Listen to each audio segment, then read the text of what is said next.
The energy of our thoughts and the energy of our emotions will affect every area of our life.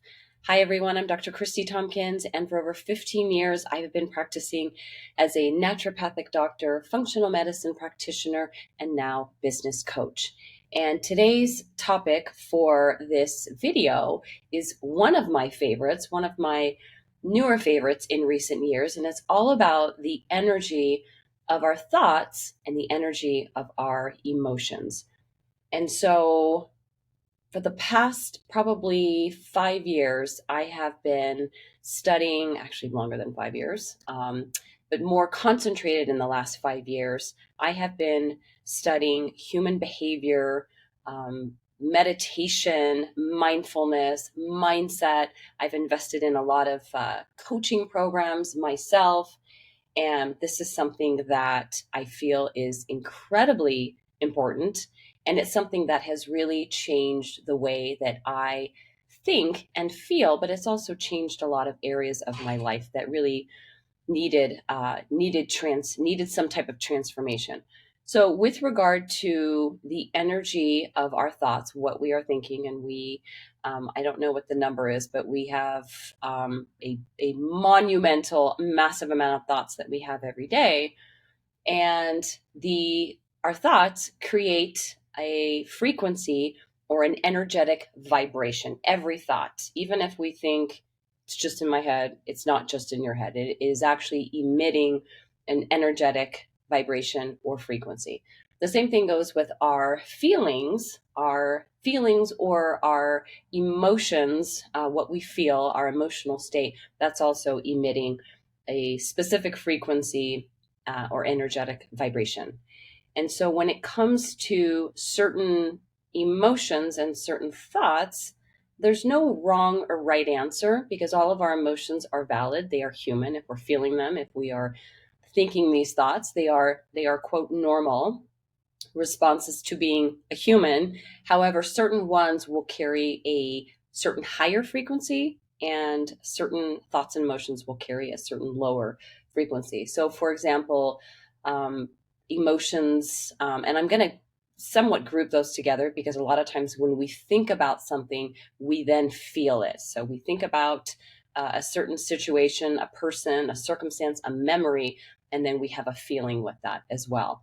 And so let's use emotions and thoughts like stress, chronic stress, things like fear and doubt and anger and resentment and regret and feeling worried and anxious, even feeling depressed about something.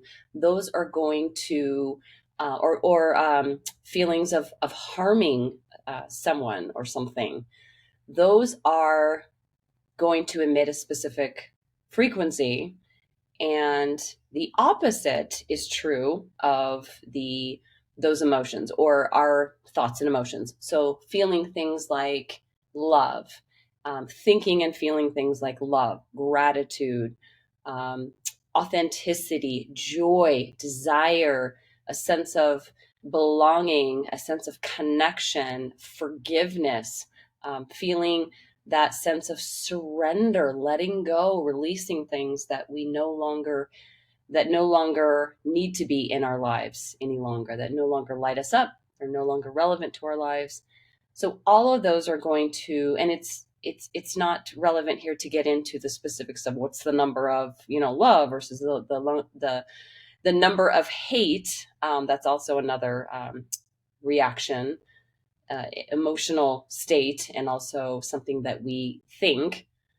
So it's not about the number, as I just mentioned, and it's also not about feeling those other emotions that I just mentioned at the beginning. It's really about how long you are feeling those. And again, there's no timeline for your individual circumstance, but what that does in the body, those certain lower frequency reactions, thoughts and emotions, is they cause stress. They cause our Adrenal glands that sit on top of our kidneys are precious, tiny but mighty adrenal glands to produce more cortisol, to produce more epinephrine. It causes this cascade, this communication between our brain and our adrenals, and also our brain and the rest of our body. So this isn't just I'm feeling stress and all the typical reactions that we get from stress, like the heart rate, the dry mouth, the difficulty, shallow breathing, the stomach pain, that sense of fight or flight urgency. That over time, again, that's a normal acute stress response. Those are perfectly, our body is wired for that. Our body is designed for that. The chronic stress, the chronic hatred, the chronic resentment, the chronic regret or bitterness, or these chronic lower vibrational emotions that we are feeling. And I'm not just talking about a day, I'm talking more about months, years, decades, a lifetime of feeling this. It creates changes in our body. So any kind of long-term chronic stress, even if we might feel like we're not stressed, that long-term chronic stress will break down the body. It will cause a catabolic or destructive effect on the body. And at a cellular level, those are cells that make up our organs, our organ systems, our entire body.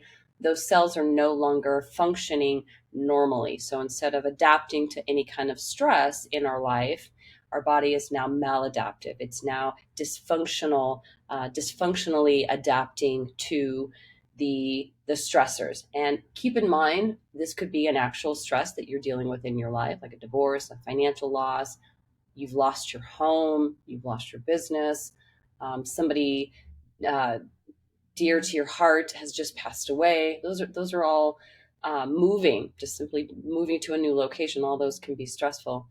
But it's really about how long your body is in that fight or flight stress mode. But what it does at the cellular level is the cell doesn't get the nutrients that it needs. It's in survival mode. You're in survival mode, but now the cells are in survival mode. So they're not getting the nutrients, the macronutrients, the micronutrients that it needs. It's not getting the oxygen it needs. It's not getting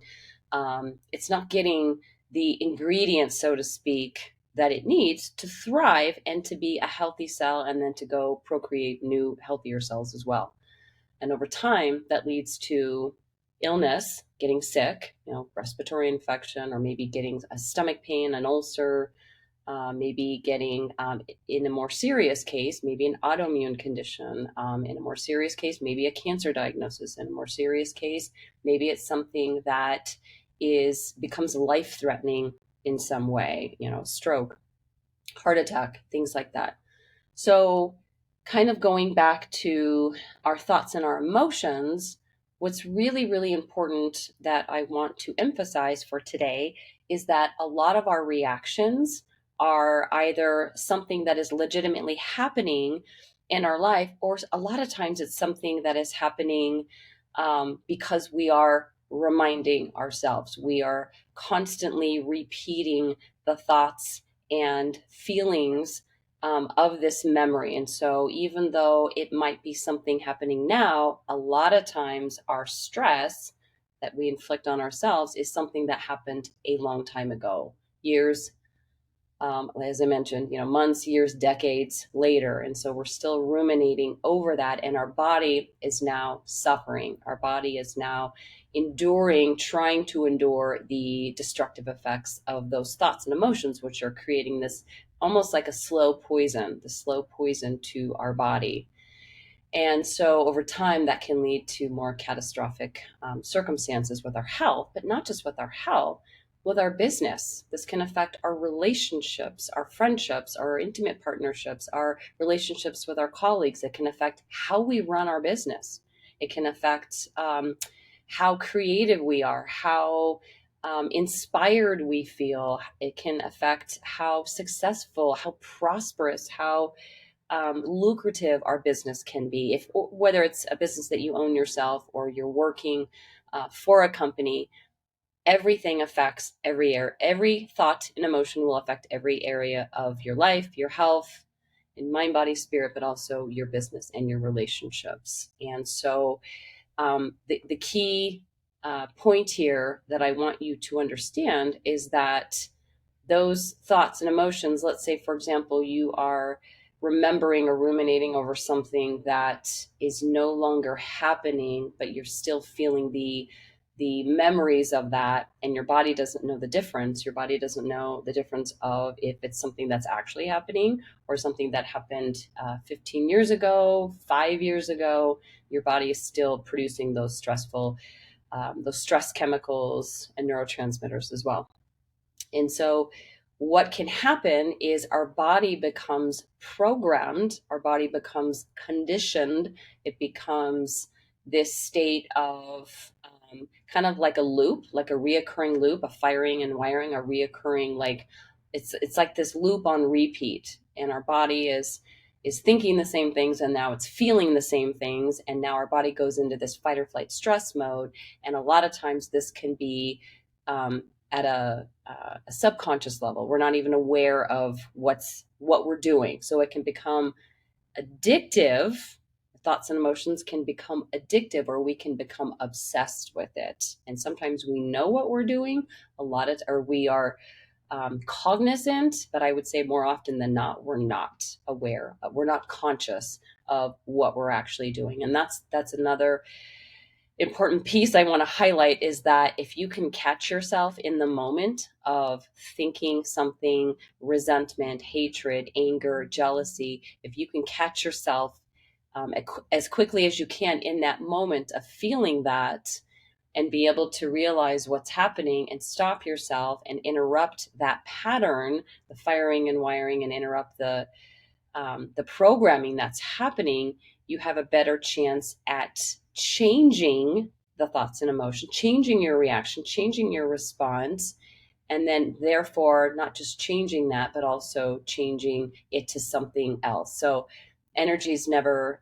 destroyed or created, it just transmutes into a different form. So if you can somehow transmute or transfer the energy of those thoughts and emotions into something else, gratitude for the things that are crumbling down in your life, gratitude for the person that left your life, gratitude for the failure of a business because now you have time to do what you love, or losing a job, gratitude for not just the great things like I love my life, those are important too, but gratitude for the things that are happening for you, not to you. Feeling a sense of compassion for somebody who has betrayed you, or forgiveness, or surrender, as I mentioned earlier. So there's a million ways that you can transmute the energy or change the response, and therefore change the energy in your body, so that now your body is more often than not functioning at a higher frequency, a higher energetic vibration. And that takes practice. That takes a lot of practice and a lot of mindfulness and consciousness, and that resiliency to be able to keep catching yourself when you find yourself in these repetitive loops that are destructive to your body. So I think that's it for today. I love this topic. I'm going to have a lot more topics on mindfulness and meditation and mindset on this channel, in addition to the women's health and hormones topics, which is what I've been doing for so many years. Subscribe to this channel. Thank you for tuning in, and we'll see you next time.